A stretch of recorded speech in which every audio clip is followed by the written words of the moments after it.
Today on Oak Art with LindaE, we're going to be making these two adorable poseable dog dolls. They are an American pit bull, which you can see here, and an English bulldog. Oh, they're both bulldogs. They're fully poseable, and let's get into it. Now, what I'm using is, it's electrical wire, it's copper. Copper wire is heat tempered to make it very, very flexible so that they can bend it through walls, and they can bend it repeatedly and drag it through, and it won't break.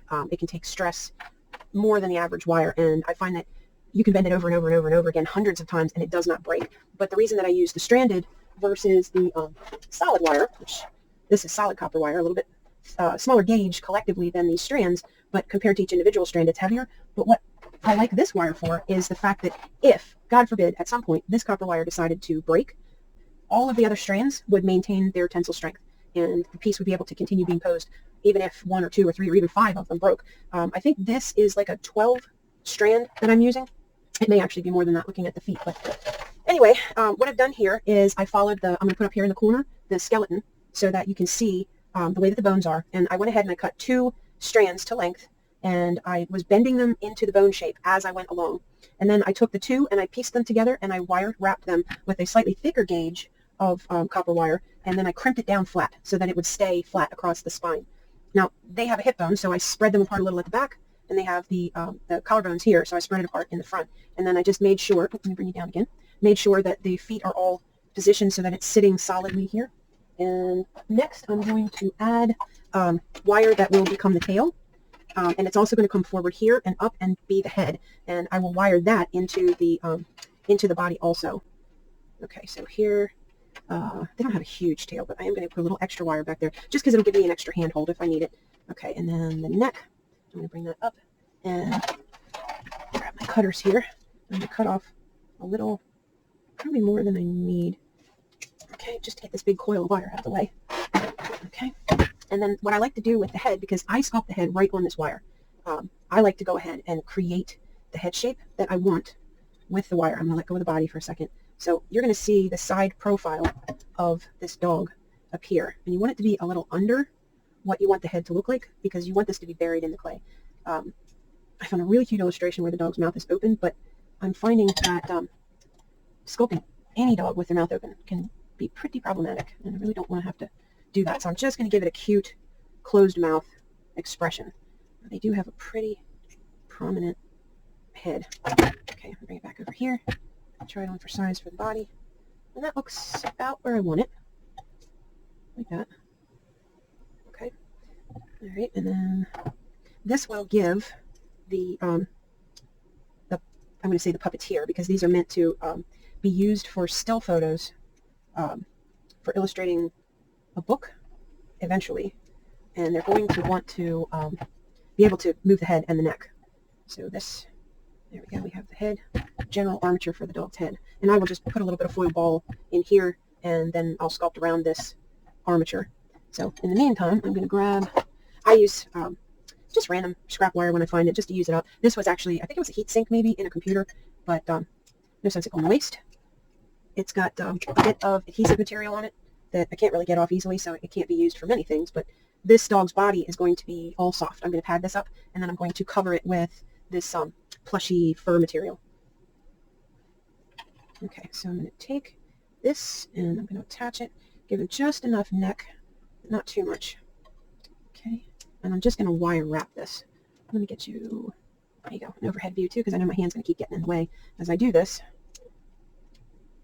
I'm just going to wrap this, and I don't know if you can see this, but the wire's trying to migrate out from underneath of here. So I'm going to go ahead and put a couple of crimps in here, make this wire behave. There we go. And like I said, this wire is not going to, this isn't going to get clay on it, so I'm not worried that that adhesive is, because it's already coming off on everything here, but I'm not worried about that. And this tail will get cut shorter later if I need it to, because they have a pretty small tail. Okay, now let's make sure that that is still looking like agreed. Yep, okay. I'm content with that. Okay, so this is going to be the little foil ball that I stuff in the head here. I'm going to get an equal amount on both sides, and then just kind of crush that in there like that. And that'll just make sure the head's not too heavy, and it'll also make sure that I don't need to use a ton of clay. Then take a piece of masking tape and wrap it around there just to make sure it will stay put when I start putting clay on. Okay. And you want to form fit it again to that little boxy head. Okay. I'm also going to add a little bit of strength to the legs so that they will only bend where I want them to, because they're ultimately going to try to sit this dog down. These are bamboo skewers. For the size of them, they're way stronger than wood. They're very, very strong. And all I'm going to do is I'm going to cut bones here to the length of the dog's bones, more or less. And I'm going to tape it to the limb. And if the tape is too wide, I don't want it getting in the way of it being able to function. So I'm just going to mirror each bone. Tape this here in place. Oopsie. Don't know my own strength. Okay, just tape that in place. And I'm going to repeat that for every bone in the leg. And I'm going to fast forward through that. Let me...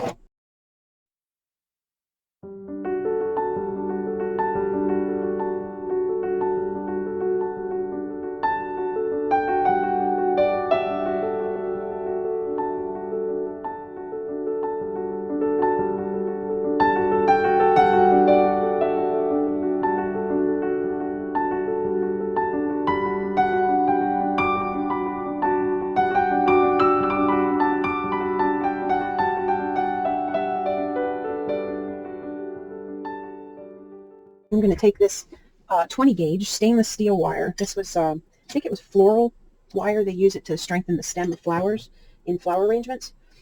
I'm going to tuck this in here, just between the wire and the tape, like that. And then it gives me the ability to grab hold of it and hold it while I do this next part, which is just what it sounds like, wire wrap. I'm going to bend it and then start going around. And what I'm doing is I'm locking that piece of wood to the, or bamboo rather, to that wire armature by tightly wrapping this wire around it. And I do this with all my dolls that I make because it helps when you're posing them if you can force that to only bend where it's supposed to. It also makes the limb more stable so that it doesn't have a wiggle. I don't know if you've ever made a doll with an, made a doll with an armature like this that it bounces. If you've had it happen, then you know what I mean. They kind of jiggle instead of standing up and doing what you want them to. Okay, it gets a little tricky up in here to get it real tight. And I usually come to the end and then double back down again. And then I come up again off the area where the bones are and just wrap the rest around the upper part here. You're going to need scissors. If you can use copper wire, you can use aluminum wire, whatever you want, but I find that this stuff, it really locks this armature tightly together, and I don't have to worry that it's going to come apart under the stress of being posed.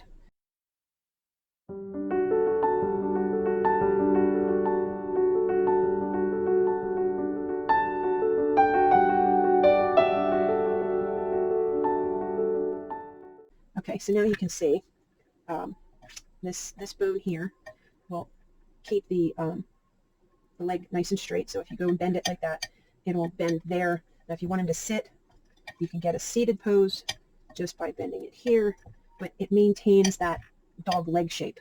And the only thing that there's going to be to help it maintain that dog leg shape is the boning that's in here. Otherwise, its legs are going to bend. It'll tend to bend like a person's leg unless you're really thinking about it, and the dog will end up too tall, or it'll end up not sitting like a dog. So I'm going to go ahead and do the rest of the limbs, and the front legs are the same, except there's only 2 bones that you have to worry about in the front legs. When they rest, they bend at this joint here, and the front part of their leg goes out in front of them. The back leg is 3 separate pieces, but other than that, everything else stays the same. And I'm going to go ahead and move to that off camera. And I could do it in fast forward, but it takes a while, and I'm trying to keep it a shorter video. There's a lot more to get to, so I'm going to pause for now, and I'll be back. Okay, chiming back in, something I noticed as I was going along. This armature it's tinier than I'm used to working with. So what I'm finding is that I needed to shift the bones from being in the joint to being next to the joint. So what I did was I just took the pliers and I twisted them around so that they're on the side instead of on top and underneath. That way they bend easier. Okay, so I'm doing the next limb, and that was what I was finding, so I just thought I would make note of that and go back to work. See you in a minute. Okay, so that part's done. I went ahead and posed him in a seated position now that the bones are wrapped on, and I also shortened the wires that will be his toes. I've got to snip this one a little bit shorter also. Okay, so now the next step is the Cosclay. Cosclay, which I already have this conditioned, and this is the soft that I'm using. I have carpal tunnel in both wrists, and the Cosclay soft is perfect for me. I'm actually using the Fairy Light, not the Angelic Rose, but that was the box that was sitting here, so I grabbed it. Let me see. Here we go. This is the Fairy Light. Look at that one. Oh, I remember why I used this one, because the empty box backs it up. Anyway, this is what I'm using. I'm using the Fairy Light soft. You can see right there. So I'm going to start with the head, because if I do the feet, I'll have to bake it, and then I can't come back to doing the head until after it's baked. Otherwise, I'll mash the feet trying to do the head. So I'm going to bulk up the head a little bit first. I'm probably going to do his head just a tiny bit caricature-like, because the doll himself is more of a caricature rather than realistic. So it makes sense to do the dog the same way. And I'm going to throw a few pictures up here.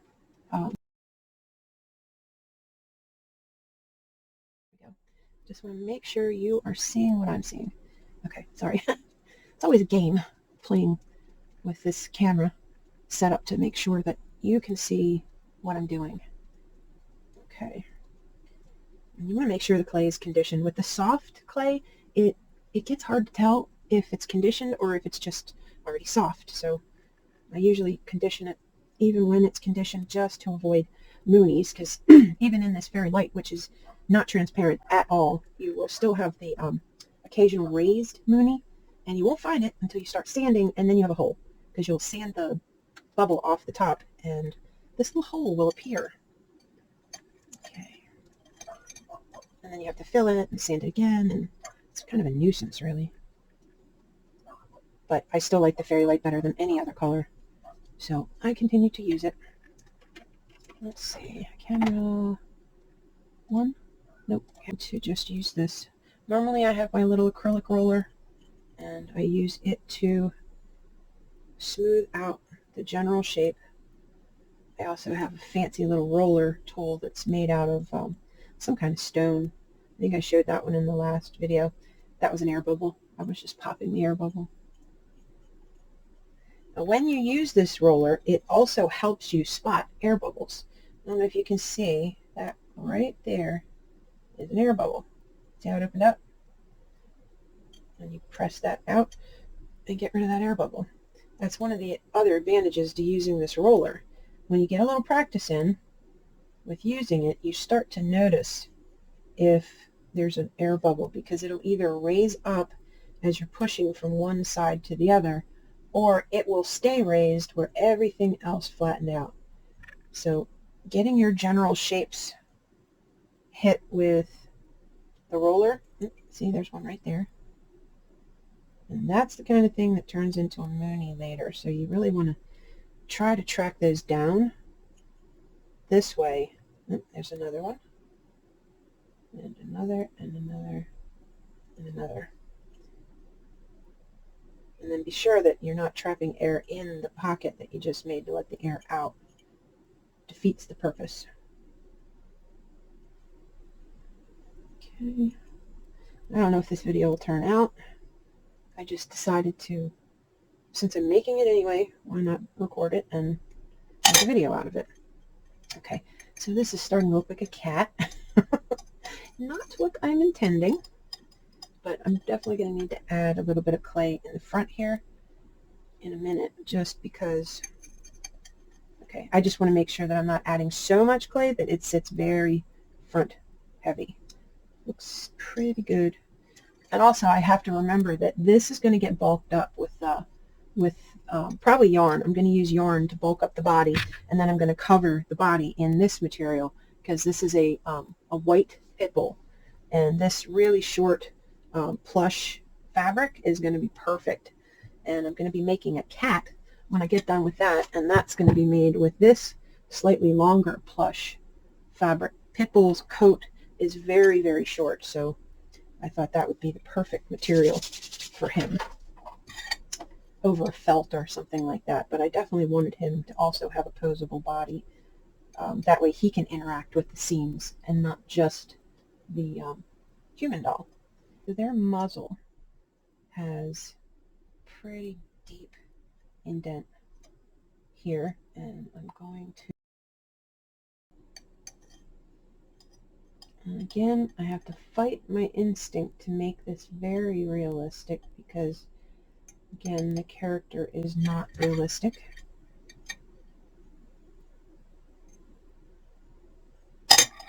And up pops the wire. So I have to shift this face up, cover that again. The only problem with the roller is it does mush everything down that way. And if that happens again, I'm probably going to crimp that wire down a little bit with the tool and then go again. Okay, they have a very wide muzzle. And so far, I don't have a wide muzzle on him. So I'm going to add some clay to each side of the snout.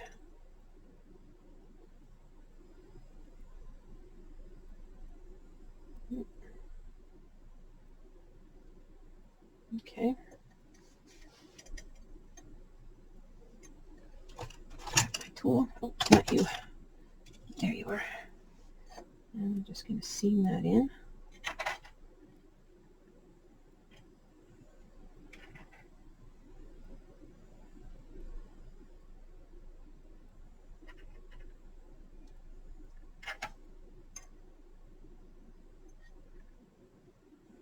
This muzzle here area is going to also get the front part here is going to get brought out a little bit on account of his nose.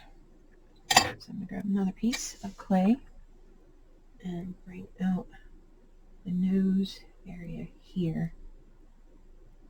My fingernails. I don't know why I don't cut them off. I'm always poking the clay. One of these days I'll just cut them off. Wintertime they break off anyway. And you have to pick up something little. Having fingernails is helpful. So I guess that's why I don't cut them off. Okay, so just building up his snout. You can see the shape of the snout starting to form. Okay, and I guess he's going to have, I guess I'm going to have to paint his eyes, but let's see, what size eyes do I want to give him? Their eyes are pretty small compared to the size of their head, so I don't think any of my clear beads are going to work for that. I do have these hematite. Yellow won't work. Are they too small? Okay, hematite it is. Okay, so I think, all right, the other thing I need to do is flatten out the top of the head here a little bit. They have a rather square, boxy sort of head. Okay, and I don't know, a 6mm might actually work now that I'm looking at it again. See, they really do have very small eyes. So maybe I will go with these. Okay, I'm going to try to stay on camera here. And that look about right. And maybe down here.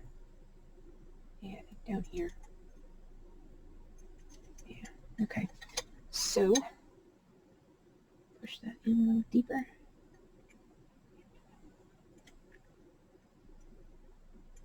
they wide enough? Their eyes are very wide set. Yeah, I think that's good. Okay. So these shapes give you a little dent because it's adorable. Makes your head kind of shaped like a heart. Okay, I'm going to bring this down in the middle a little bit and level this off across the top of the nose. Bring it back up into the rest of the face. And smooth some of this coming this way. I will add a fur texture to the face, but very fine because they're fur. I mean, it actually looks like skin in these photographs, not fur. Their fur is extremely short. Okay. All right, you might need to come up a hair. Hold on one second, because I keep lifting it out of camera range. There we go. That's better. Okay, now this adorable grin that this illustration I found has, and if I can track down who this illustration was done by, I will post that in the credits below. It's adorable. I like his expression. Okay, so I'm going to push here and push here, and I'm going to come up under here and up under here. Now, their bottom jaw is smaller, so I'm going to push some of this clay away. This is all just floppy skin. They have a big floppy upper jowl, and then the lower one is smaller.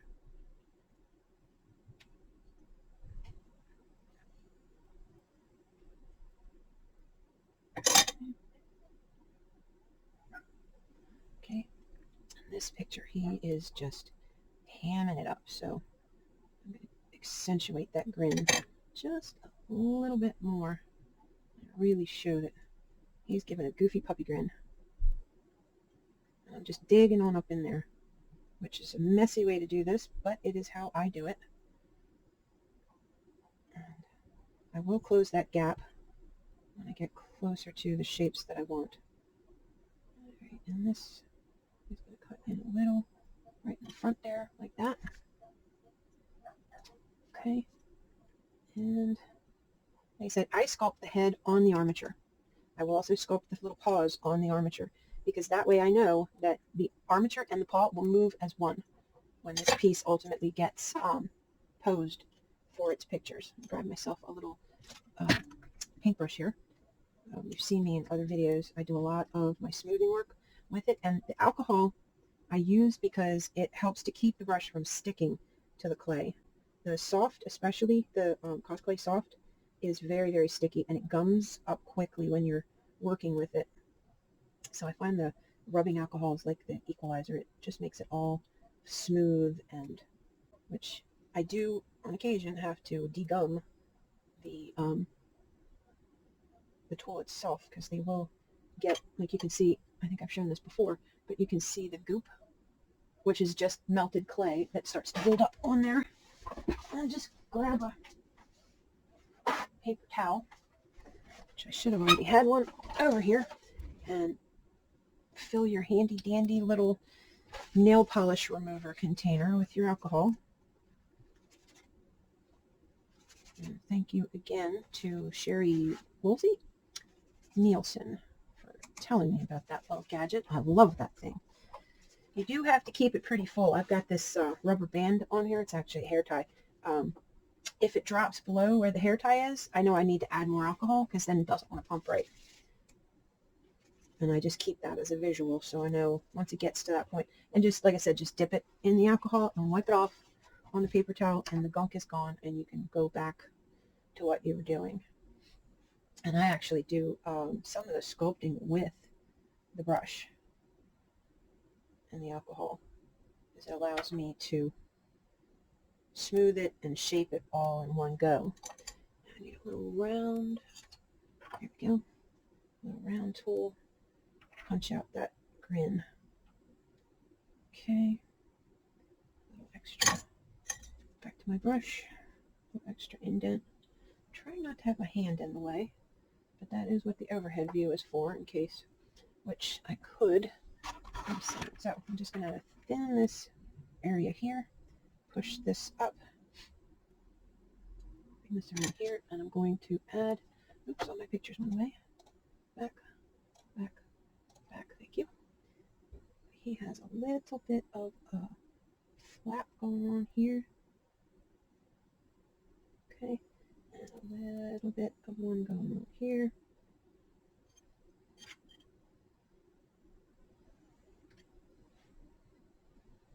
Okay, and I'm going to put a little indent there and a little indent there. Let's see about this nose. Those are too big. Let's try this one. It's the only time the armature gets in the way, because most of the time the armature is just a handy little handle. But when I'm trying to back it up so you can see it clearly on the camera, it becomes a little more problematic. Nope. There we go. Okay. All right, we're a little lopsided, so straighten that out. Now, the nose has some contour right here and here. That's not the nostrils, that's just the contour of the nose. Grab a bigger brush. Okay. Make sure it's not too wet. Just shape this front of the nose area here. Don't push too hard on account of the wires under there. But like I said, you can seat the wire any way you want it. You can just make a little loop that's back here in the skull, or you can bring it all the way out to the muzzle. I am just used to mimicking the head shape. Probably would be easier if I didn't, if I just put a loop up into the skull. But on account of that aluminum foil ball that I use, so I don't have to put too much clay, and make it very front heavy where it doesn't want to sit up, which you can see even with all this clay, it sits up very nicely. That's why I do the shape that I do, so that it represents the dog head shape without me having to use a solid block of clay, and it totally grabs the entire head. So if that foil ball compresses, it doesn't matter. This will still be a good solid head. Okay, so pretty close to that pitbull head shape, and I'll probably add maybe a little bit of clay back here just because they have such thick necks, but it depends on how it goes. I might need a little bit of clay on this side now that I'm looking at it, because you can see that side has that nice full rounded pitbull shape and this side does not, at least like this cheek area. So we'll see. Maybe that's all that's missing. Maybe it's not. So we have a little bit of bone structure work that's got to go there. I'm just going to rough this in until I can see if I'm trying to sit back so you can see it develop alongside me. Okay. Get the shape symmetrical and see what I'm always looking for, and I mentioned this in previous videos. I'm looking for what is different. I already put in to the shapes what's the same. I'm looking for what's different. And part of the reason to do that is symmetry, but the biggest reason to do it is you're trying to get a likeness. You want it to look like the breed that you're shooting for and not just look like a dog. And it's hard to balance that with it being a caricature, but that is what I'm doing. That's what I'm trying to do anyway. We will see when I'm all done if it looks like a pit bull or just a dog. The goal is to look like a caricature, cartoon, whatever you want to call it, of a dog that is a pit bull. Okay, so you want to be careful not to trap air in there too. I know if you're used to doing this, that's a silly thing to be pointing out, but if you're not new to doing, or you are new to doing this, it's something you want to always be mindful of. Because Moonies are no fun.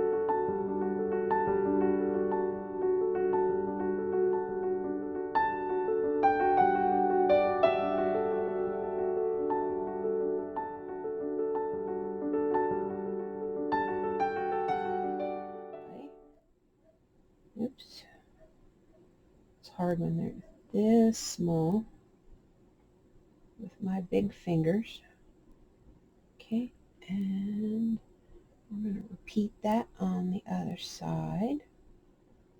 If I can get it to go in roughly the same shape. Now there's a little more clay already on this side. Okay, and then he's kind of squinting a little, so we're going to put, no, we don't need that much, do we? Just a little bit, just to get under the eye. Try to make them the same size. Okay, and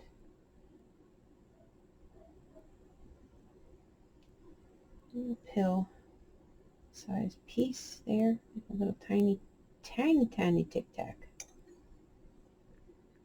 And repeat on the other side. I said the clay gets quite sticky.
Different tool. Let's try this one. This is another similar tool, but it has a thinner head on it. This used to come from artdolls.com, but they don't have that on their site anymore, at least not that I've seen. But it's just a little flat, curved metal tool, and I'm just going to use it to cut in that side there.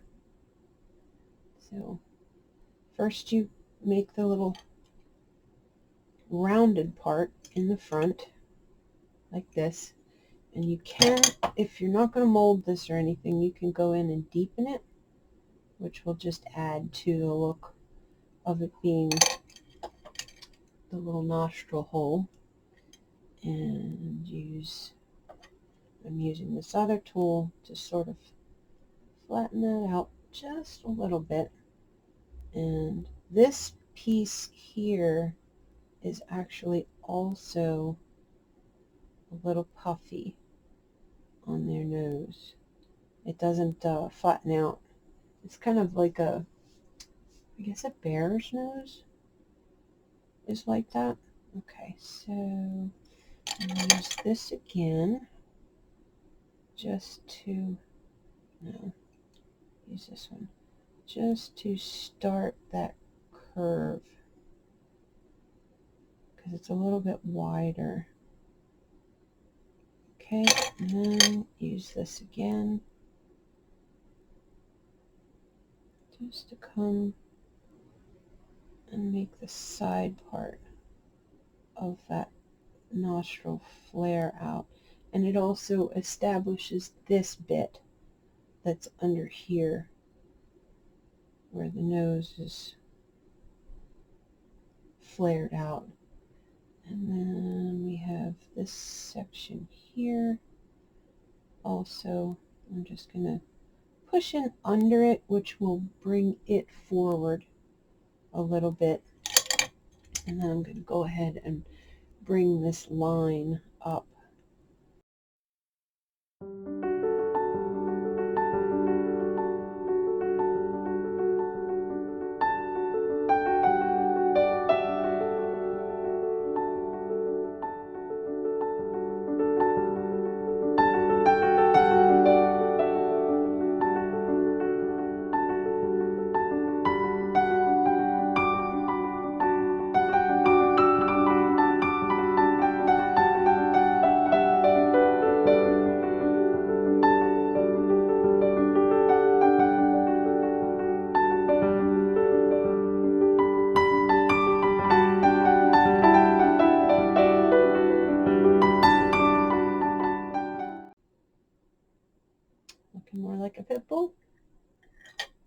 I think so.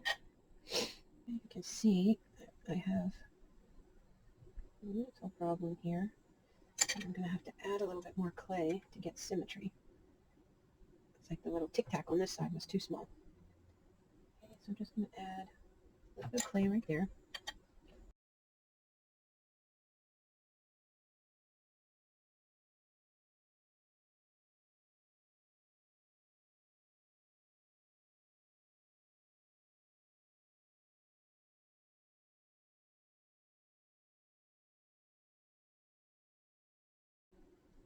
And I think I want this deeper through here. Open that up, and I definitely am not happy with this smile yet. I need it more pronounced. So I'm just pushing on this clay just to get it so he's got a goofy doggy grin. Down the front, push up the back, and it looks like a smile from the side even. Okay. Pretty good. Okay. Pretty smooth. The eye size is looking good. The nose looks good. I will definitely give this a good cleaning before I move on and finish recording the head. Move on to the feet. Okay. Let's throw some cute little ears on you. I'd like the ears to be poseable, but they don't have to be. So I'm going to attach them by sticking them on like this and push them in and down. Get them attached. Okay, and then I'm going to fold them over and attach the top.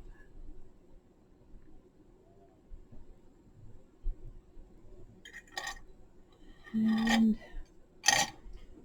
then I'm going to thin the front edge so it looks like a thin little ear and push it in and close to the head like that. He's definitely holding his ears down and back. And come up underneath of here and thin that out a little more. Okay, now up here there'll be a little more clay where it attaches to the face as opposed to here where it would thin out. Okay, ears back, happy dog. At least he has ears. I hate when people chop their poor ears off. They were given ears for a reason. Who are we to take them away? That's how I see it. Okay, and there is anatomy up under here, but I am not going to worry about that in this case because this ear is down and looking cute, and that's all it needs to be.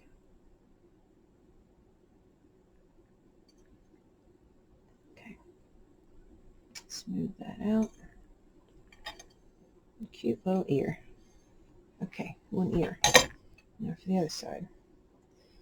Normally, I recommend you tear both ears off at the same time, which I should have done, but I didn't.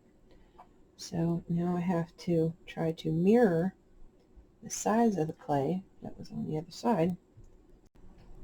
Okay, well, I did not record the sculpting of the feet on the pitbull somehow, and I'm going to show you the American Bulldog feet sculpting instead.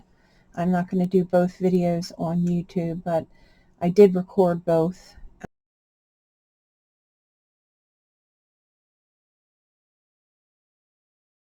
I did have the feet on the back legs of the dog where, because he's such a small doll, I sculpted the whole leg instead, and that's about the biggest difference between the two of them. I covered the back feet, same as the front feet, with clay on the pads and the ankle where the fur will attach. On the back legs, I added a large pad of clay to be the muscle part of the dog's leg, and also where the fabric will attach to it. I actually create a notch or a groove, whatever you want to call it, on the inside of that leg so that the fabric can attach to it, and that way the fur won't let go, and it won't show either. That little groove that you see there, it won't show either that I had attached it the way that I did. It just glues right flat in that little groove, and you don't see the connection. The feet, I think this one I had to add to the foot, which on a standing front foot it's fine, but once they bend down, there's a longer piece of bone. Well, at least it looks that way, because the first bone in the leg and the foot become one long piece. So I had to add an extra piece of clay right here to show, and you can see in the picture, to elongate that leg, and or the first bone of the leg there.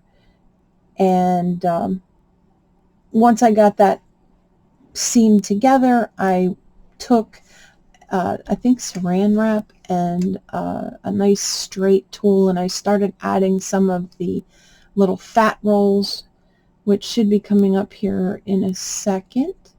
And I was trying to add the big texture, the fat rolls, before I add the small fur texture to his leg. You can see how tiny he is. He's a very, very small doll to be trying to make this type of movement with his body. So I decided to pose him seated because his limbs are so short. Trying to bend them at all in any position other than seated was going to be a problem. Another trial and error thing. So I looks like I'm smoothing everything here, and here's the saran wrap. And I do that because it makes it a nice beveled curve. Instead of a sharp V or what looks like a line, it bows in and then it bows out, and you get a more realistic looking fat roll in the skin. Now with the foot, what I did was I divided it into half, and then each half in half again. Then I came around on the bottom side and I deepened the indent between the toes and created the top half of the pad and then the bottom half of the pad, and rounded it so that it looked like a puppy's pad. And then I smooth everything and I get the foot ready for the next step, which is the nails. Now the nails I made separately and baked them, and for each toe I poke a hole where the nail is going to be seated. I take a small amount of translucent liquid Sculpting, and each of these tiny nails is going to get dipped into the translucent liquid Sculpting and inserted in place as you see here in the video, and that is how I get a perfect little nail on each foot with this the dog breed application. It works actually really well for trolls and birds. If you do a bird's foot, to sculpt the nail separate and insert it. The TLS works like a glue. When you bake it, it locks that in there. And The nails. now we'll go back to the other dog and continue on from there. Even though they're not. And I did the nails using a tweezer to hold on to them because they're a little rubbery and it makes you feel like they're about to break even though they're not. And then I just took my handy dandy paintbrush like so and brought the clay down and onto the nail to make sure it grabs it and holds on to it. There we go. Now I'm not going to bother with the dew claw on account of this the doesn't have clay all the way up to there. If I decided I wanted to, I could sculpt one and glue it on, but I probably won't, because for posability, it would just be in the way. But for believability, I think that's pretty good. I'm happy with that. Now this upper part here, where I cut in, I need to smooth that out a little, because I don't like how that looks. Still have the general shape from underneath, but yeah, I don't like how that looks from the side, so okay, that's pretty good though.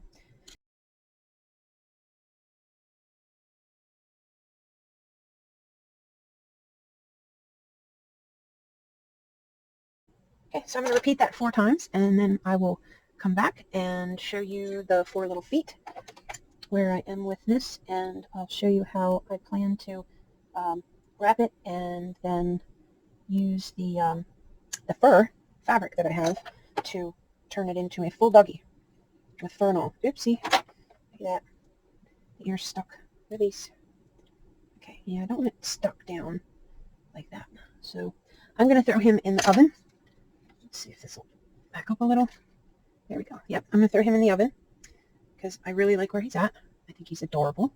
And then I'll do the other feet, and yeah, I don't want to take a chance on messing his head up trying to do all 4 feet, so we're going to call it there. I won't show you sculpting the other 4, but they're going to be done the exact same way, and I'll see you in a little bit. Okay, so all of the feet, as you can see, are finished. They're little nails. Like I said, because they're sculpted on the armature, if you have to move the foot around, you don't have to worry about popping this off. They're very, very sturdy. What I'm doing now is making sure that when you pick this up later, after it's covered in that fabric, you will not feel any of that metal armature through it. You can do this with polyfill, or not polyfill, batting. You can do this with batting. A lot of artists do, and sometimes I will use batting depending on the thing. But for this, I'm actually using yarn, and the fur is going to be white, so I'm using white yarn so that it doesn't show through. And this is kind of a funky little yarn, and there's no reason for that other than it is what I had available that's white. What I do is I cut myself a piece. Depending on the size of the thing that I'm doing, I'll cut a 6-foot piece or an 8-foot piece and double it over so that as I'm going around, I'm using 2 strands at a time. If it's a really big doll, I will use as many as 6 strands at a time just to cover the surface quicker and speed up the process, because this can be a little tedious doing this round and round all the time. When I get to the end of the cord, I grab my handy fabric tech and just give it a little bit of a tie down with the glue. Old bottle, so it's a little thick. Oh, fun tip about fabric tack, it is acetone based, so if your fabric tack gets thick to where it is behaving like this, it's also really cold in my room, or my studio right now, which is why I have a heating pad across my lap to keep me warm while I do all of this. It's hard for you to understand what I'm saying if I'm shivering, so I bumped up the heat in the house, but in the meantime, I'm using this.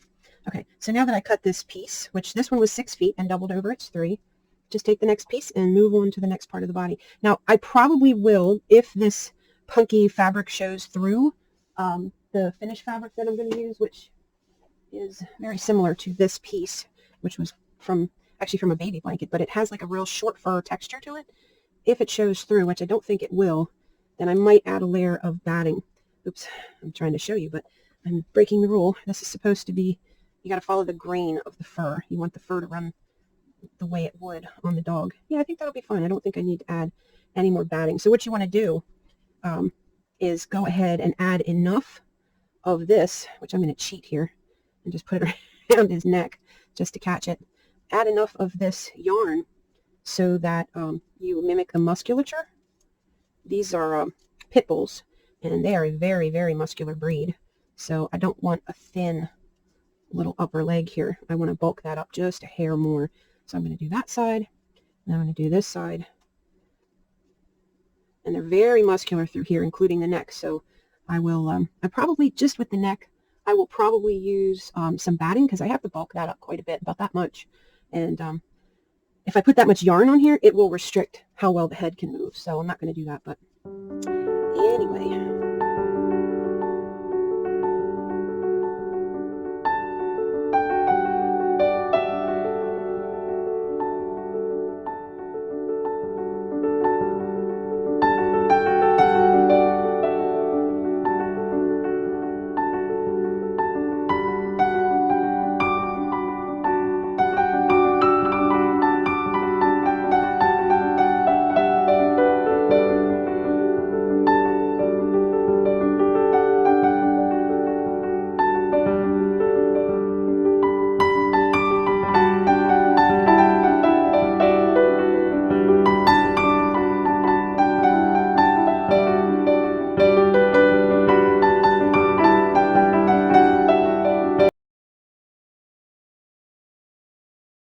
Okay, so for the back here, I would have to probably use every bit of that yarn I have, and it might not even be enough then. So what I'm going to do instead is use some batting, like I mentioned before.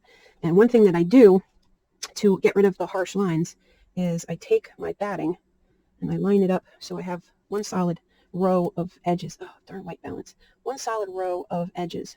And then I use a brush. It's a real soft bristles. I think it's for getting knots out of kids' hair. And I just take and rough that edge up on the whole thing. For me here. Okay, when I use the batting, I rough it up with the brush like I'm doing right here and pull those end fibers out so that I don't have such a harsh line. Now, I don't recommend doing this if you're going to start claying immediately afterwards because you will put a bunch of fibers in there by doing this, but it is easy enough to take a baby wipe, wipe down all your surfaces before you, oops, sorry, ran into the thing, before you start claying again.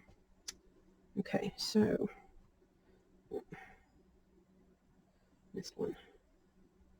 Okay, I'm just going to use this in here to thicken up his torso because they are really quite thick through the middle. And I don't have to worry so much through here, and you can stretch this. You can see it started to get real skinny from me pulling on it, but you can stretch it as you apply it. And you see how the softer end works out. And you can slide it back to the hips. Okay, I'm going to separate these two, which gives me that nice soft edge there too. And this edge is going to get buried. I'm just going to stretch it, make it a little bit thinner, and come up here and thicken up this chest area. If you don't want to glue, because you don't want to make a hard spot, just use some kind of tool. Stretch those fibers from the cut edge out real far, and then just sort of knit them. You can even use a needle felting tool on this stuff. It works pretty good. Okay. Any tool does it usually. That was just a surgical scalpel. Vintage one, actually. Okay, so I'm going to lay this down and come along here. I still don't think this, hold on, I don't think this back part's thick enough yet, so I'm going to amend my mission there to move to the front too soon. All right. I can add to the back and the front at the same time just by stretching this out a little bit. Work harder, or smarter, not harder. I don't know what they used to say back in the 80s. Okay, so I'm trying to do this smarter. Let the same material do both jobs. So again, I'm also going to have the thickness of the fur, but I don't want it to feel like nothing when you pick him up. I want there to be a decent feel of thickness to him. Okay, oops, the cat back on the glue. All right. Get rid of that thick line.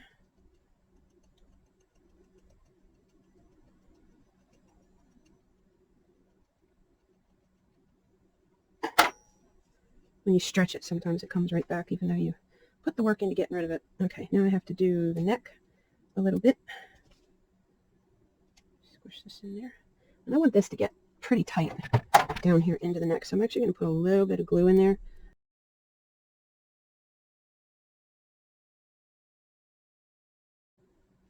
Nope, they have such thick necks. All right, I don't want to use any more padding though.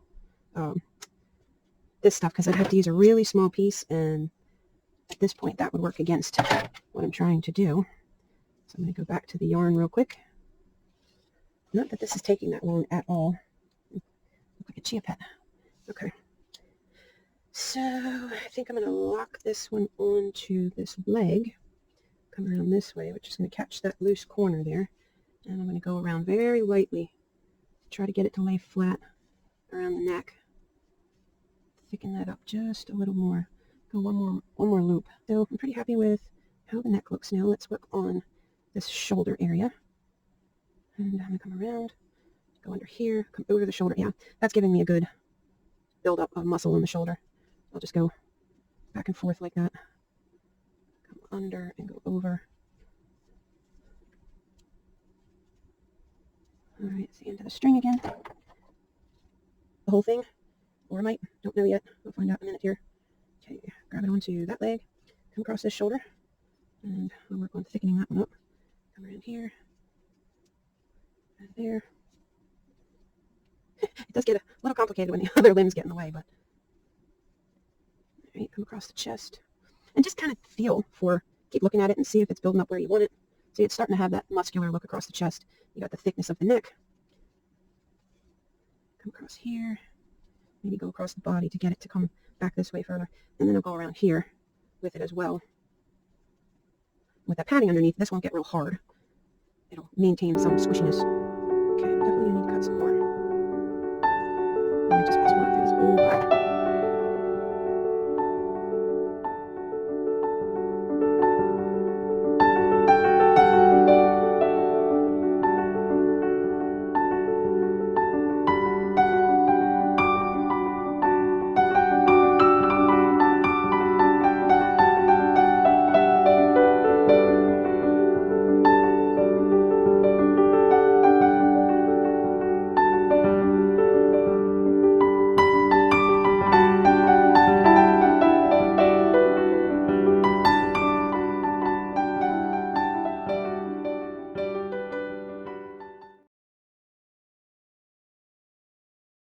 Okay, so this next part, this is just kind of a guessing game with these because I don't have a pattern that can work for what I'm making because what I'm making changes as I go along. And there's no uniform pattern for this. Okay, so what I do is I mark off where the, try to center it on my paper here. I mark off where my neck is. I try not to get ink on the dog or the doll or whatever I'm making. Okay, so that line right there, more or less is the neck line where I want it to be. And this is the butt. Okay, now I'm going to straighten this tail out because it's making it roll funny. Now I'm also doing this on my lap, which is not ideal, but it's the only way I can get the camera to show the whole thing without having to clean my desk first. Okay, and the tail needs to come out this way. All right, now we're going to go, the leg needs to come to about here. And this leg needs to come to about here. Yeah, maybe here on the leg. We'll see, somewhere in that neighborhood. Okay, and now I gotta flatten the head and mark where my center line is on the body on that side. And here's where this leg comes out to. And the neck is this width, which means it's going to need to be about here, all the way over. And here's my center line for this side. And here's my legs for the front. Now, a typical pattern, let's move you out of the way. Typical pattern that I use is going to, all right, here's the neck, and it's pretty much going to go all the way across. Here's my, come to there. This is going to come to here. And I'm going to pull this back in because I think that's where my actual line is. Okay, and I might double the width. Okay, and add a little bit more for the neck. Okay, here. Wait, all right. I don't want to get disoriented here. This line here. Let me see. Is that going to be enough? Yeah. This is my line here. The neck is centered. So this. I'm going to cut it there just in case. Now, this is how I make a pattern without making a pattern. I'm going to lay it on the dog. All right. And also, I need to pay attention to the direction that the fur is going in. I want it to run down the back and to the best of my ability down the legs, but it is going to be how it is. I can't do an enormous amount about it. Now, this had been a baby blanket. It's the cheapest way I know to get this kind of fur fabric. I can usually pick them up at the flea market for next to nothing, wash them, sanitize them, and they're good to go. And the problem is they were sewn previously, so they have these sew lines on them that aren't useful to me. So I'm just going to cut myself out a piece that's about the size I need. Put the larger piece away. Okay, you're just going to have to see my mess. I'm bringing you over the table again. And it warmed up in here, so I can turn that off. I usually only use that to warm the clay for me, to make it easier to condition. But when it's cold in here, it comes in handy for other things. Okay, let's see. Here we go. All right, so here's my pattern, more or less. Weak pattern that it is. I want to come to a point, so I'm going to give it plenty of room. This is just a ballpark shape. Now, I know people try to make these elaborate patterns, and if that is something you're good at, God bless, go ahead. make yourself a fancy pattern and sew all these pieces together and make sure the fur runs exactly the way it's supposed to everywhere, but I'm not so good at making patterns, so I tend to wing it. Now, I'm going to fold this over and have a look at if things are even close to centered. Well, I may have, let's just do this, see where we're standing. Oh, I need to, this is just so I can try it on the dog. And I'm going to cut here, going down the side of the neck, and see how this fits. Okay, across here. Is it reaching where I need it to? I need it to reach the paw area. Okay, this is where I do the paper first, because that lets me see if I'm in the right place or not. Now, what I will do here is, I'm seeing already, I'll cut another piece of fabric for the stomach, or depending on how much of this is needed to go around the leg, almost all of it. Okay, yeah, so I'll be doing that. I'll cut a piece for the belly, and I'll probably have to stitch that in by hand. This, I'm hoping, will cover the whole leg. So I might need to make it a little bit bigger when I actually cut it out of this. Okay, so lay this on here.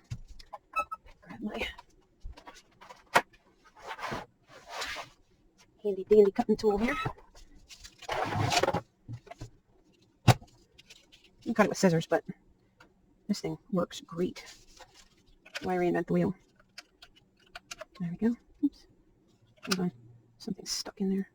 Oh, I know, from the black stuff I was cutting the other day. Okay. Isn't that weird? Less light. You can actually see better. It's kind of counterintuitive, isn't it? Okay, so I'm going to come a little bit ahead here. That looked about perfect.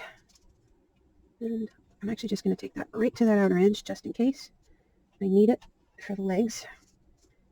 I'll do the same here, even though I have that stitched line in the middle. And just, mental note, be careful, because this thing is not a pizza cutter. It is sharp.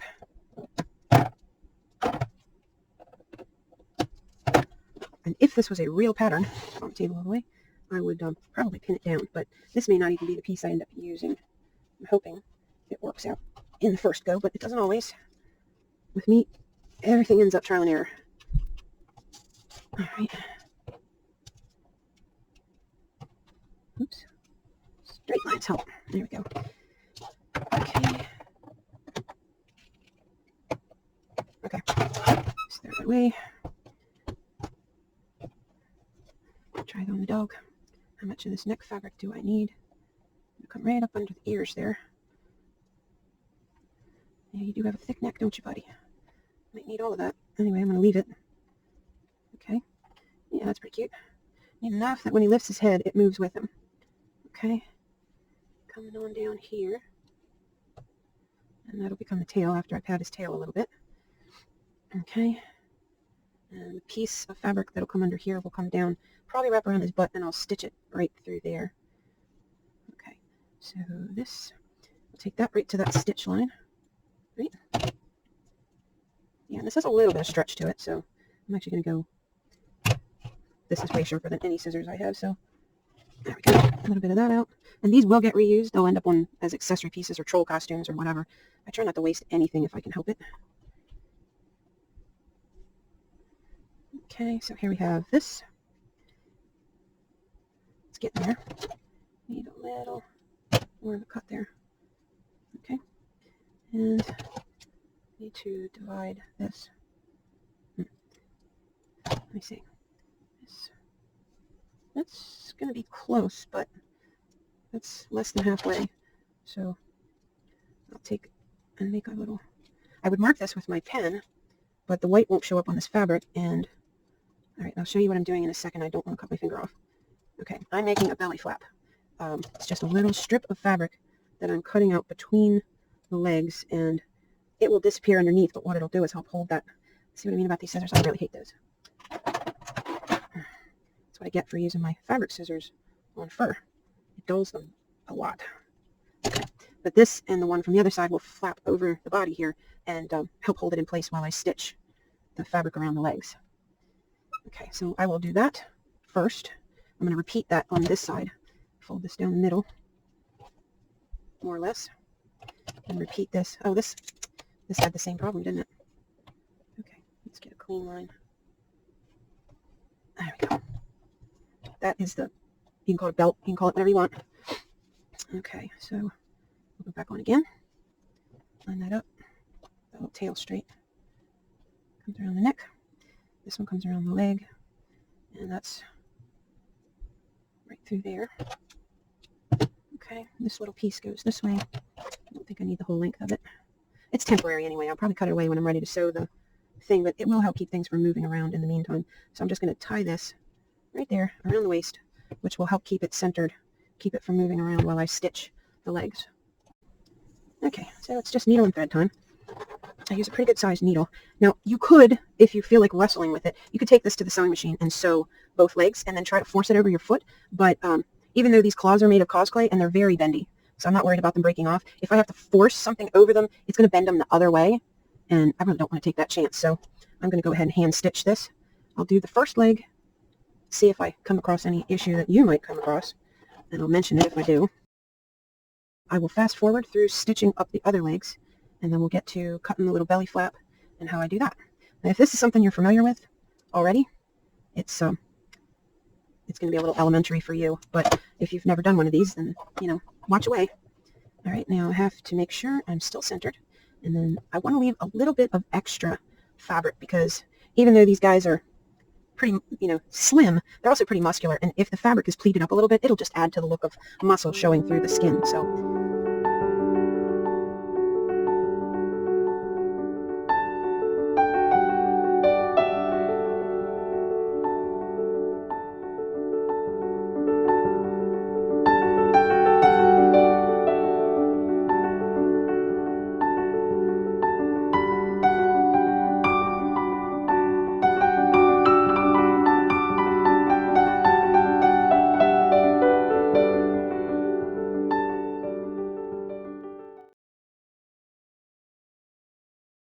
here more. Okay, so I have too much clay. I can see around this this leg I didn't crimp it enough. So I'm going to shave. Now mind yourself, this is sharp. If you end up having to do this, it's not a great idea to move the blade towards your finger, but sometimes you just got to do what you got to do. I have to thin this enough that this fabric is going to work. And that looks better. Okay. Let's see, is it pulling together? See, that's what I said about if I make a mistake while I'm showing you, that's to your benefit. Nope, not enough yet. Because then you know how to fix it. If, while you're trying to do one of these, you run into the same problem. Oops, that was close. I hit my thumb. Take away enough of this clay that it will pull together. All right, just watch yourself. Okay, that'll do. Yep. All right, and just because this is being problematic, I am going to add a little bit of glue here. Oops, sorry, I'm blocking it. Just going to add a little bit of glue because I want this to come close to this paw and stay down there. And it's going to want to move around. Okay, so bring it up here into the glue. There we go. That's pretty good. And hold it and pull together. All right. Next stitch.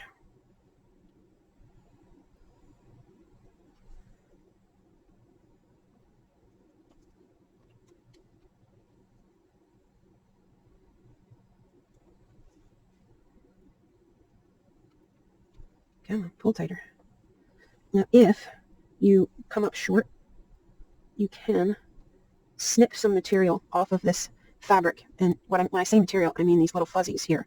You're going to get your scissors and you're just going to snip, snip, snip and get some of that material and just glue it in around here like flocking.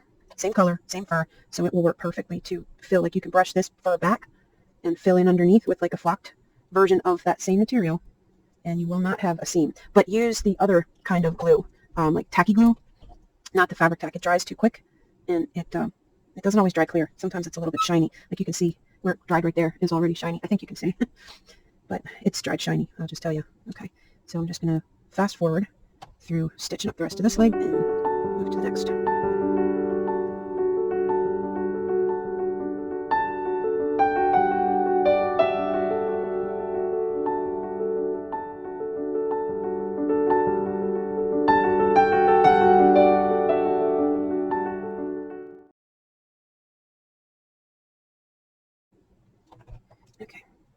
see.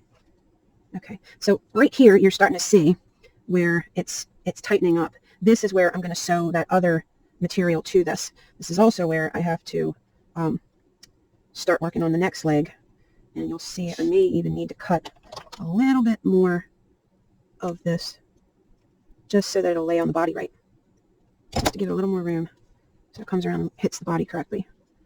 There we go. Yep, that'll do. So there's the back legs covered, and you can see the shape that's going to be necessary to cut for the belly, and it'll come and get stitched right in there and run right up between the chest there. There's the neck, come right down to the tushy. All right, now I'm going to, because I don't want to lose the fabric that I need for this head to work, I'm going to go ahead and put a little glue right here on the back of the head, and I'm going to glue this to that up under here,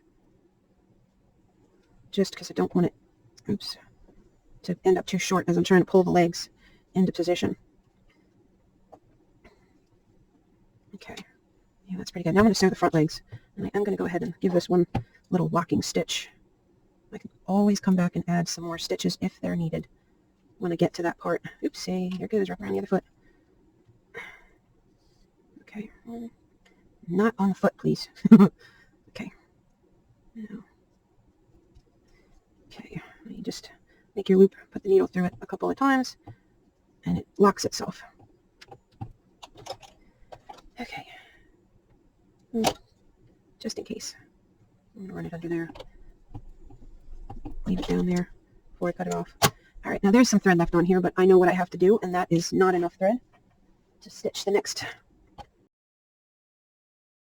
I probably should have given just a little more fur length here on the back, but it'll be fine. Like I said, this isn't a pattern. This is trial and error. You can cut it out in an inexpensive fabric when you have lots of to use. All right, now here I see I have more than I need, so I'm going to cut it from the inside, and that way I have a little more fabric there to widen that gap between the legs.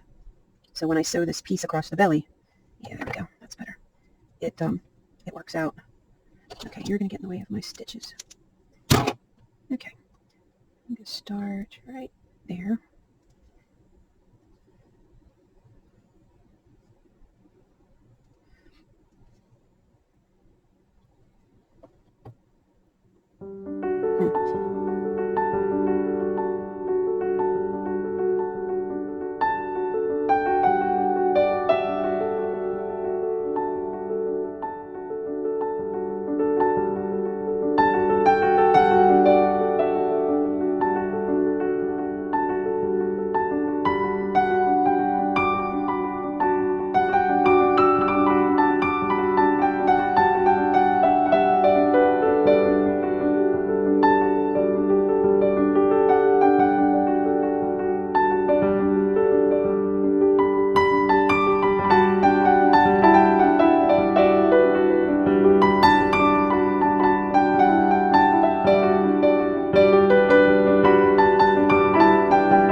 When I do the tail, I tend to cover the whole tail and glue, and then start wrapping it really tightly.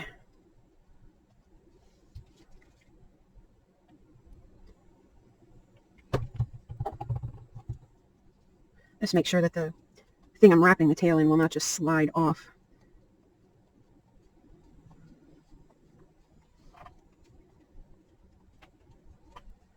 Their tail's pretty thick.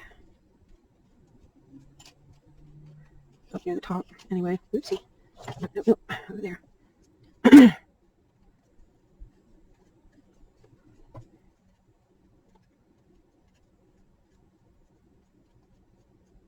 Well, there will be some fabric that'll go down past this. Oopsie. And that's why I glue the tail down. At the end of the string, I mean. So it won't unravel like that. Alright, that ought to be enough. Just a little bit. Okay, now how much tail? I want to get the tail maybe about like that. Yeah. Let's see if I have left enough material to go around all that padding I just put on the tail. And if not, I will have to, oops, outside in, not inside out. If not, I'll have to remove some of that yarn. Will it close? Let's see. Nope. Okay. Too much. Not a big deal. I just went around a couple wraps too many.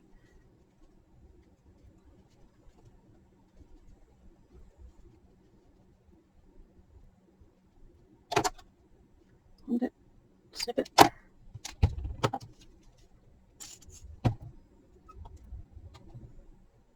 I may end up just fast forwarding through this whole video and not talking at all.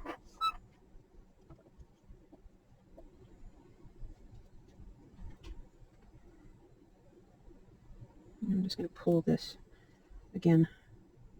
Not the way I want to, but I am going to bring that other piece of fabric across here. What have we done? All right, pesky. Sort you out like that. All right. I think I'm just going to pull this and hope it behaves.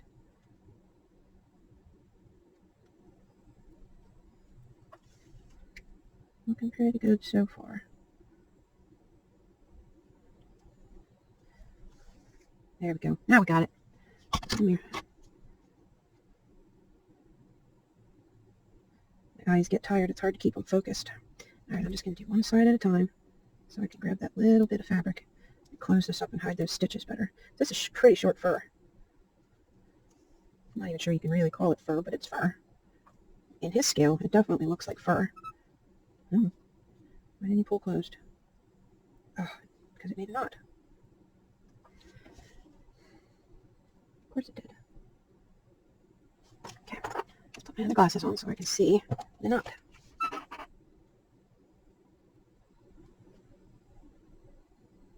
Seriously? Come on, untie. There we go. Okay. Sheesh. Sometimes you just gotta get the kinks out of the material. Right, and some of the fuzz out of the way. Yeah, the tail's just gonna have to be like this. Stitches will not be able to be hidden.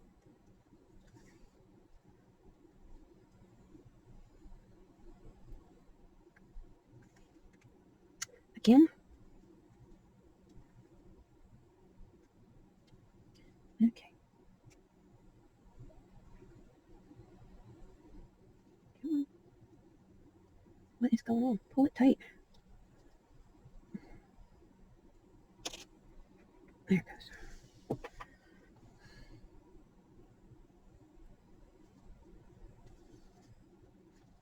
Oops. He's a dancing monkey. Let's scooch forward and see if we can keep you in the know over here.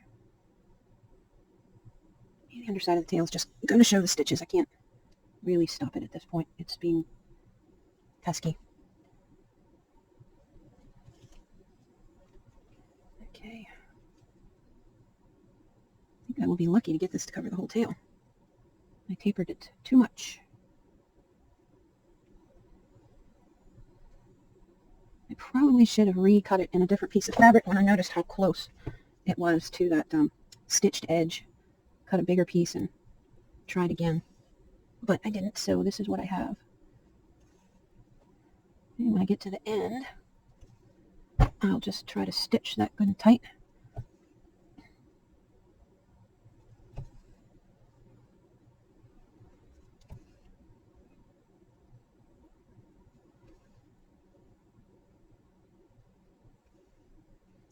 Tuck this bit into that bit, like that.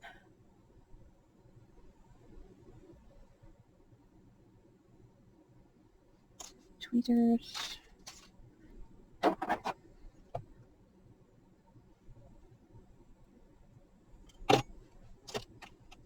I just tucked the tail, the tip of that tail into the tail. Go on through to the other side there. There we go. What do you glue? Tape? Something.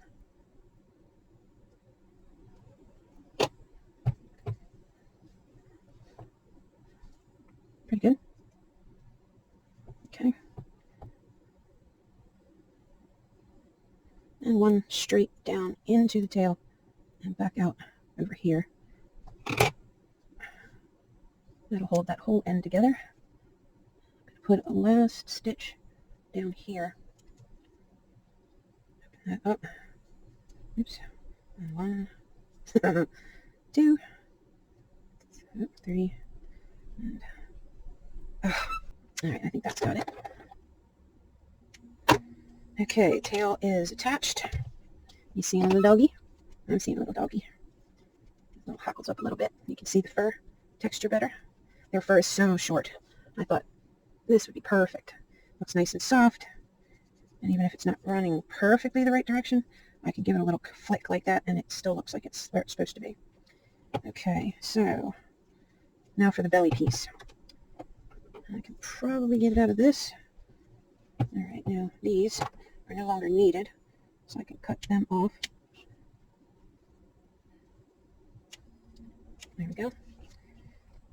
Now, I may have to add, or I should say remove, a little more of it, just to make sure that the leg has enough mobility. Okay, we're going to come down here, like this. There we go. And that brings it up into this area, like it's supposed to, and gives the legs the ability to stretch. So I'm actually going to stretch them a hair,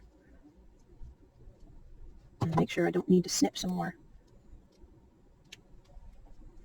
I need plenty of stretching room. There we go. That's pretty good. All right, now look at the neck real quick.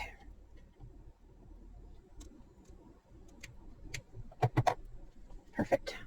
That ought to come together just fine around the neck, which I guess I should go ahead and do, because I need to know exactly how much material I need to cover that belly. I'm not going to use the belly flap to close the neck, so might as well close it now. Okay.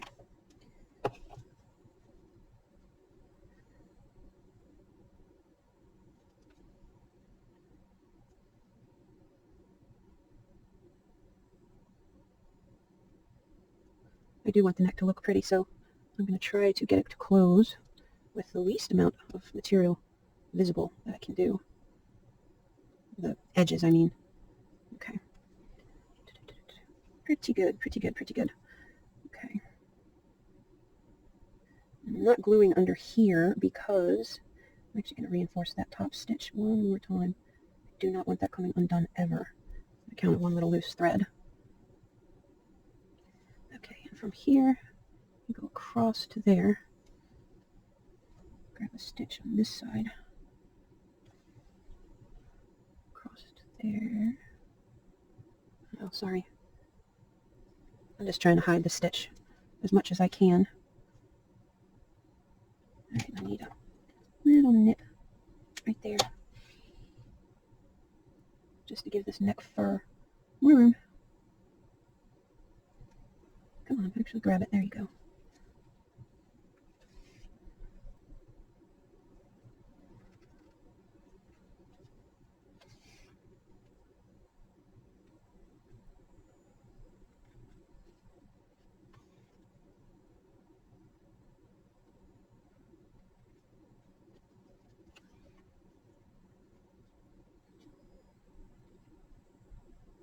going to stop right there.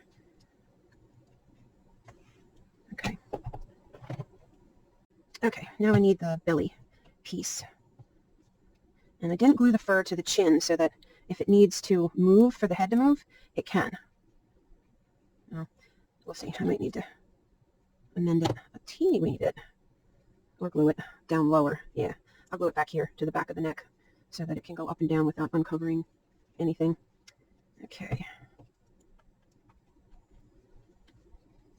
Yep. Okay, so now I need to get a piece that is, ooh, look at that. Nope, it's got lines. We'll try a piece of this. That's plenty big and no lines. Get rid of this piece on the side here. I said I try to reuse every bit of whatever it is I'm kidnapping from my material. I don't like to waste things if I don't have to. All right. Now you might be thinking I could iron this, and that would get rid of all but the needle holes. And I don't really want this stretching with use and ending up with the needle holes showing. So that's why those pieces, unfortunately, are just no good. Okay, this should be long enough. Need a little space, fellas. Move over. Okay, how big, how wide do I need it? About that wide there. All right. Needs to come over the tushy back here. Okay. I think I'm going to actually use a fair bit more fabric than I need and let it sort of pucker back here and pucker under here, because I still haven't gotten a solid answer yet if this is a boy dog or a girl dog. So I will have the ability to make it a boy dog, at least in appearances, if need be. All right, so I think I need to trim this right about there. Will be the full width that I need. A little extra back there, and I can trim this as I go. Okay, I'm going to start up here between the front legs.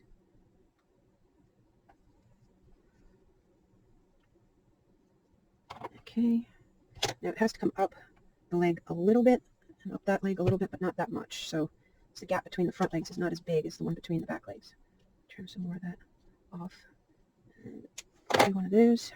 See, what I'm following is this. See this line right here? I need to connect this to that. And it's still too big. Not much, though. Again, for symmetry's sake, I'm going to lay it on top of each other. Like that. Maybe I'll come at it the other way this time. I want to make it shorter, just a little bit narrower. All right. That looks pretty good. Right in here. Oh, very good. Okay, that's got it. So there's our chest piece. And if he had a different colored chest, this would really, really work out. All right, I'm actually going to come over. I'll sew down the left side and then I'll sew the right side. So I'm going to do, no, you know what I'm going to do? I'm going to start right here because the first stitches are always ugly. I'm going to start right in this armpit. I think I have you in a position where you can see what I'm doing because you are ahead of me and directly overhead. I'm hoping this works out. Oops. All right, you need to be underneath there. Yeah. Over there. And I think I should have used a curved needle. Probably would have made this easier. Let's try reversing my grip. There we go. That's better. I can hold the loose fabric still easier this way. And this is the underside of the dog, so I'm not as worried about it being perfectly hidden. Even if it lays on its belly with its feet in the air in a picture, it's not going to matter too much. Everything's the exact same color. Okay, yeah. I have to do one side and then the other.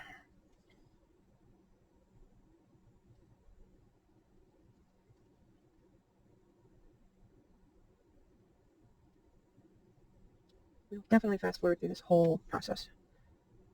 But give yourself enough extra material that you can do these stitches and grab a little and pull them together.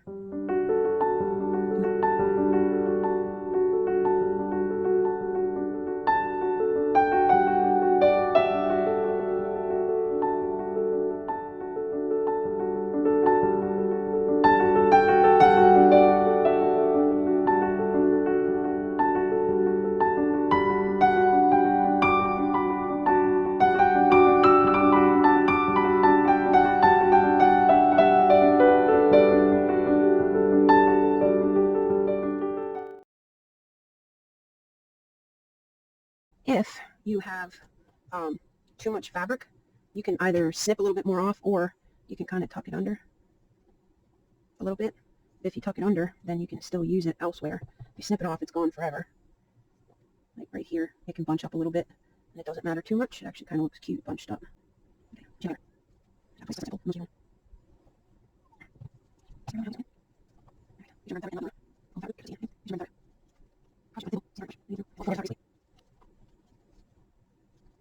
If you think it's too bunchy later, you can always stitch a little stitch here and there through the fabric into that yarn.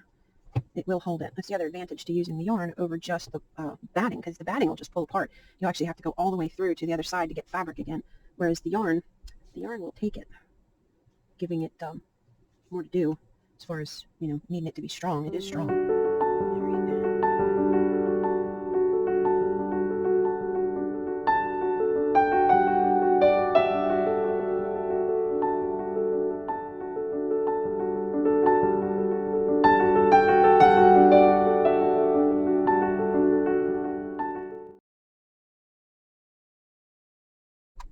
I'm just pulling the little fur fibers up so that they hide any stitches that might have still been showing.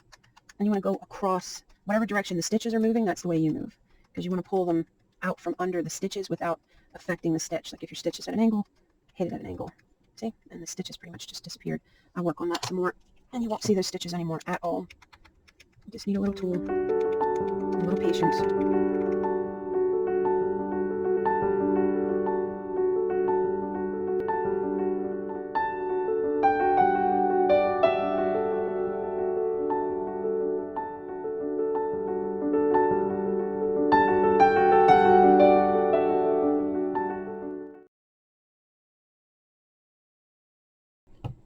Now I'm going to come down the other way, and I want to do the butt flap last. So now I'm going to come down this side.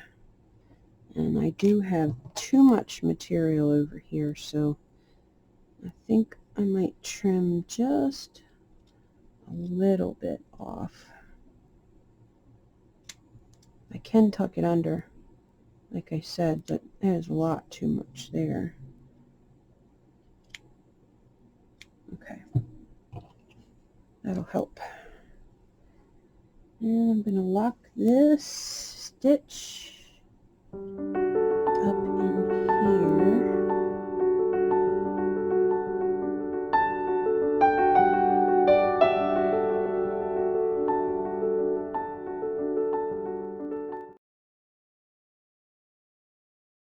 I practically have to have this over my head, so I don't, because I have to bring it real close to see.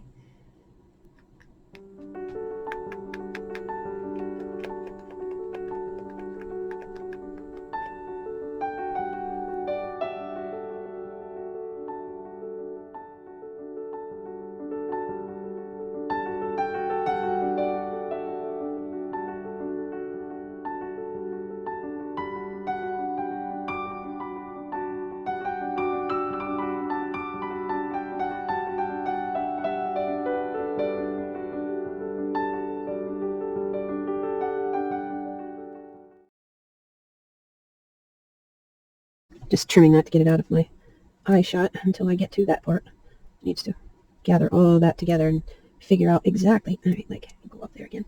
Pull those threads tight, please. Thank you. Grab a little here. Under. And grab a little over there. I definitely want to pull it that way. Ouch. All right, not around the leg, please. There we go. Tight.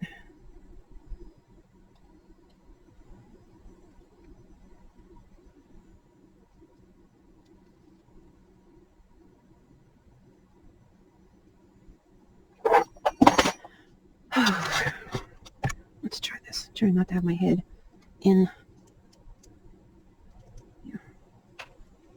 the frame all the time. All right, now I got to think through this tush. And round that. Shorten it a bit. Okay.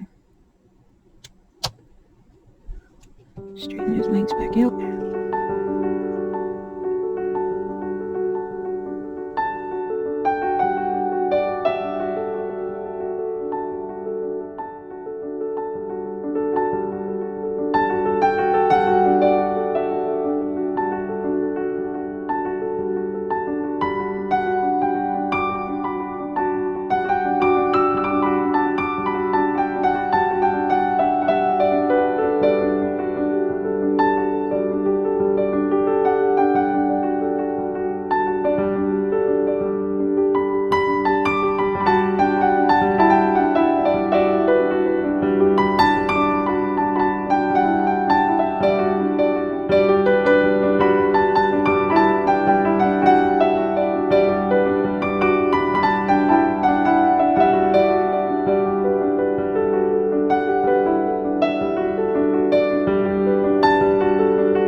Not bad for no pattern. Just wanted to show that you don't have to have a pattern. Sometimes you can just wing it. Now, it probably will take a little bit of practice to wing it. So you could just make a few things for fun, just to get used to kind of making a pattern on the fly before you make something that you want to last forever.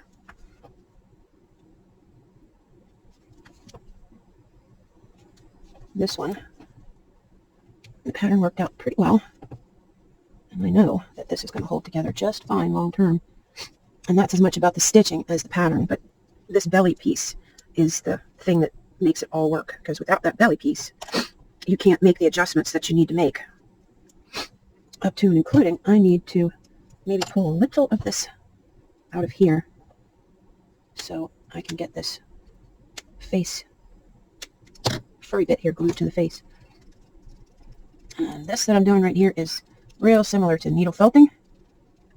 It works even with the batting. I'm just compacting it with this little all pokey tool. I don't know what to call this. It's the thing I use to clear the neck on my glue stick, on my glue bottle all the time. But it is definitely multi-purpose. I'm going to bring the head back towards the neck. Sorry about the sniffles. Okay. And he's going to have collar on, so it'll be fine, but I do want to make sure. Give it a little tug here on this fabric. Stretch as much as I can up here onto the neck. Make sure it's not rolled under, because I need every inch of it. And when you stretch fabric, a lot of times it wants to roll under. Okay, that's yarn I'm grabbing. Going back in there. And that also is yarn. Go on. Push you back in there. I need you to thicken up the neck, not the throat. Go on. Back where you belong. Oh, I got it pinched under my nail, don't I? Yep, there it is. Alright, I got you now. Okay, now we go to the glue. Look at that. That's what I call a glue buildup. Let's get this yarn under control. Stick that down in there, give it a little glue, make it stay out of the way. Sorry, my head's going to be in the way a second. Back to its primary job. Squeeze until I can hear air come out again. I'm going to glue this as low on the neck as I can. Because like I said, it's going to need to stretch. Alright, I'll glue it right down here at the base of this neck. Really press it in and hold it. Oopsie. Get the glue in here.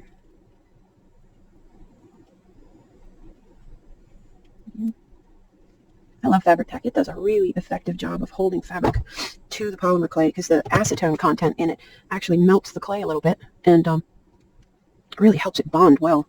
Matter of fact, sometimes you go to peel it off and it wants to bring clay with it. Okay, pretty good, pretty good. That's pretty good. He's sitting. Make sure that glue has a chance to dry 100%. But that is his little body. I'm quite happy with it. And you can use, let's see if I see it. You can use a toothbrush, or you could use pretty much any kind of brush to go back and finish roughing up that fur and comb it. Make those stitches disappear. Also, to comb the fur onto the feet. Get it all going in the right direction. I think this was a ceramic brush from Ceramics. I found it at the flea market one day, and this is the only thing I use it for. It's getting rid of these lines from where I sewed.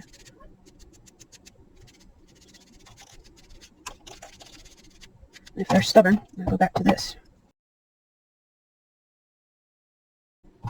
Okay, now it's tempting to try to get your flocking from a little bitty piece, but believe me, it is going to be hard enough to hold on to without adding in that extra bit of stress. Okay, I don't want miscellaneous junk, so move out of the way. Make sure you don't have any funny colored pieces mixed in. And you're just going to get right in there, right down to the fabric backing, and just snip and hold your breath, or you'll blow away.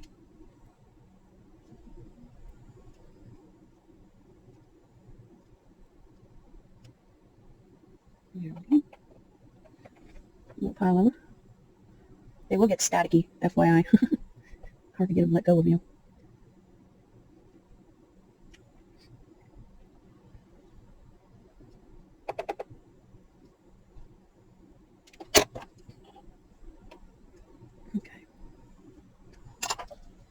Now I need a tacky glue. This is Crafter's Pick, but you could use Aleene's or whatever you have. I wouldn't recommend Elmer's glue though, because it has a tendency to not do the best job sticking to the polymer clay. Okay, so I'm going to brush that fur back away. First, I'm going to put a little bit of fabric tack because I got a loose edge here. Just a little bit. Get that edge down. Okay, and all right, now I'm going to use this little tool to pick up some glue and come and do just one little spot at a time. I'm just going to grab some of this and stick it in there like that. Grab some more and stick it in there. And you can see already that the seam is disappearing. The gap, the edge of the fabric, whatever you want to call that, is disappearing. Now I'm only going to do this little bit here because I would normally paint the foot first. So I'm just showing you how you gather the flocking and then you stick it in right at the edge and it closes that gap. You can cover the whole rest of the foot if you want. You can trim yourself a little bit of fur, glue it in here, and close the gap with the flocking, which I may go back and do because I don't like the look of the top of the foot not flocked. But either way, with a longer fur, you can get flocking quite easily. This I can see is going to be quite tedious to get flocking off of it, but I may flock that entire top of the foot. We shall see. I'm going to probably do that off camera. I just wanted to show you what I mean when I say flock it. So you can see how it just makes that edge. You can see the edge here, and you can't see it there as much. I'm going to go ahead and paint the head and the feet. Basically, they're just getting painted white, and then I'm going to add, hopefully, the look of a little bit of texture with an off-white, and or maybe I'll paint it off-white and then add the white to be the texture. We shall see.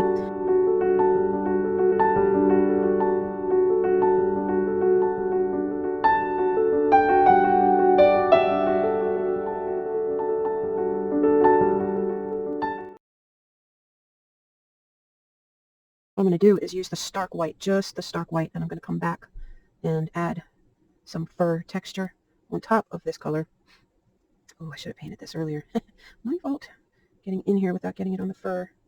It's not going to be easy. My fault for procrastinating on it.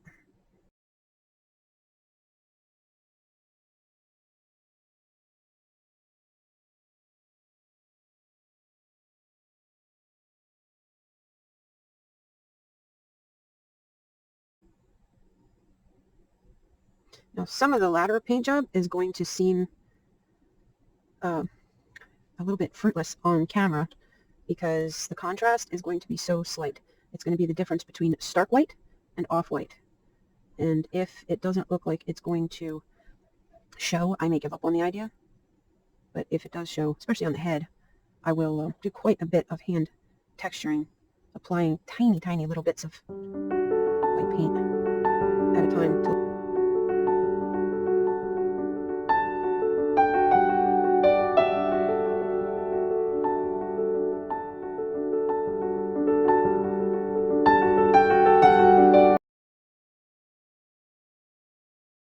All right, so I'm going to let his paint, oops, I touched him, let his paint dry, and then I will come back and see what else he needs. I need to rest him on something. Come on, tail.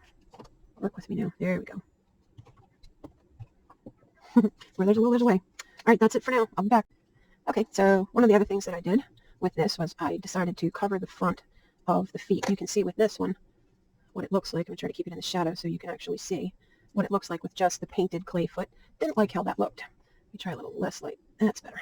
Okay, so I decided to put some fur over the foot to bring this look right here into being this look right here. What I did was I just took a little piece of fur that is the width of the top of the foot. I'm only covering the top part of the foot so you're not touching it all the time when you try to move the feet around.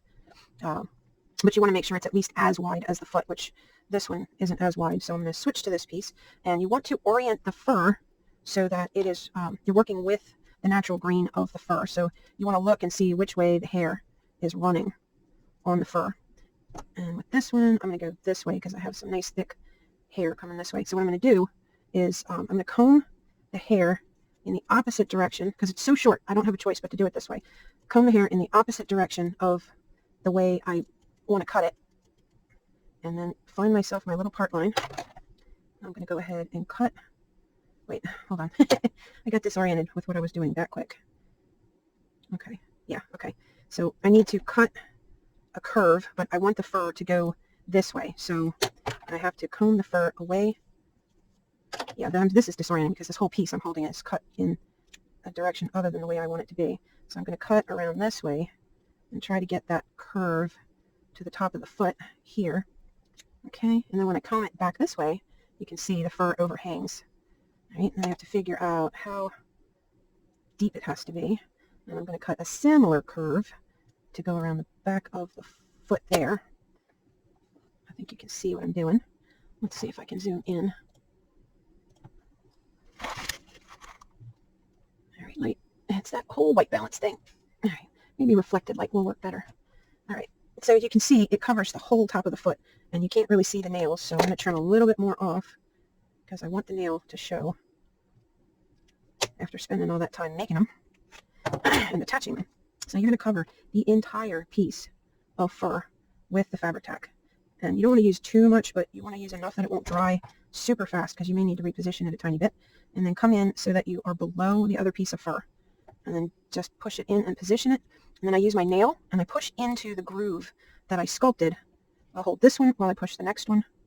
And then I'll hold that one while I push in on the next one. And that way I can get it to follow the contours that I sculpted, so I don't lose that contour that I worked hard to put in there. And unless you want it to lift out of the first one while you're sticking it in the second one, you have to hold the first one still. Now, if you have a tiny, teeny-weeny pair of scissors, you can go and snip some of that fur away, which these are not going to work, but you could go and snip a little bit of that fur out of there to get that contour back. But as you can see, it's nearly invisible. And then you take your, oopsie, hold on, runaway glue here. Get rid of that bit. Put my cap back on. Glue going to waste for no reason. Okay. Instead of filling in underneath to hide the edge, I decided to do this. But you can see here, I cut this piece a little too small. It was the first one that I did. Now what I can do is flock here. There's always a fix. And this was some flocking that happened as I was cutting those other pieces. Anytime you cut fur, you end up with a little bit of loose fur that just comes off the edge. That's pretty good. And that fills in that little gap. And I have one more little gap here I don't like, and I'll fill that. And when I'm done, I don't know if you can see his little cartoony paint job, but I'll gloss his eyes and I'll put a little gloss on his nose. But basically, if you can see him, that is his paint job. And I did a bridge piece here on his neck as well, just to make sure that when his head lifts up like that, that it doesn't expose the neck. Now he's going to get a collar, which I'm still not sure what the material is, but let's say I use a piece of leather like this, which I might, let's say, it would wrap around here like this, and that little bit of a gap there where I added the new piece is going to be, it's going to be under the collar. Now I might just tint a little bit of color into this because I have to write the dog's name on the collar.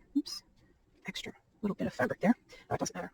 Anyway, so that would be a way for me to, another way for you to, if in the course of furring your thing you have a gap where you need stretch, but you don't have stretch, you can add another piece of the fur up here and then seam it together. I stitched, and the stitches are not as hidden as I would have liked them to be, but you can see his little feet are all finished and painted and furred, and he can sit up like this, get his little back feet spread and his front feet in. He's just so cute. But he is all done, and I'm going to work on a cat and another dog. The other dog is a bulldog, so he's going to have a really fat little body because bulldogs have real short legs and real fat bodies. So his is a different body type, but I will approach it pretty much the same way. I'm not going to record him, but I'll probably do the cat body. I'll record the cat body. Oh, I might put a little bit of that flocking here on the back of the head just to soften that, but that pretty much is him done. Anyway, I would go ahead and make this video with him, and I hope you liked him, or at least liked the video. If you did, give the video a like, and if you want to see more videos like this, subscribe to the channel and hit the little bell icon. As always, have a great day. Thanks for watching.